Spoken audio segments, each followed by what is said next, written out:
மக்கள் நலச்சங்கம் சார்பாக நெல்லை பாளையங்கோட்டை அரசு மருத்துவமனை அருகே உள்ள பொறியாளர் இல்லத்தில் வைத்து 9ஆம் ஆண்டு விழா நடைபெற்றது. இந்த விழாவிற்கு மாஞ்சோலை மக்கள் நலச்சங்கம் தலைவர் லயன் மாஞ்சோலை VM செல்லத்துறை தலைமை வகித்தார். பள்ளிகள் மற்றும் வங்கிகளில் பணியாற்றி ஓய்வு பெற்ற அதிகாரிகள் இன்ஜினியர் காசி, குரூஸ் அந்தோணி, சங்கர நாராயணன், வெற்றி செல்வன், குமார், மதியழகன் ஆகியோர் முன்னிலை வகித்தனர். மாஞ்சோலை மக்கள் நலச்சங்கம் இணை செயலாளர் ஜார்ஜ் ராஜேந்திரன் வரவேற்புரையாற்றினார்.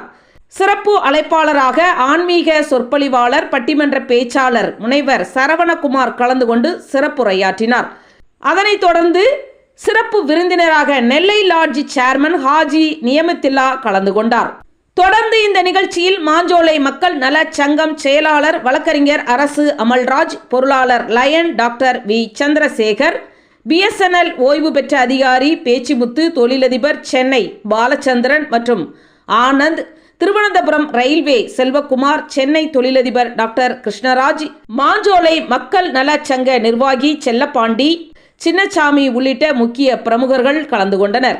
இந்த நிகழ்வில் ஏராளமான மாஞ்சோலை மக்கள் நலச்சங்க நிர்வாகிகள் கலந்து கொண்டு இந்த 9ஆம் ஆண்டு விழாவினை சிறப்பித்தனர்.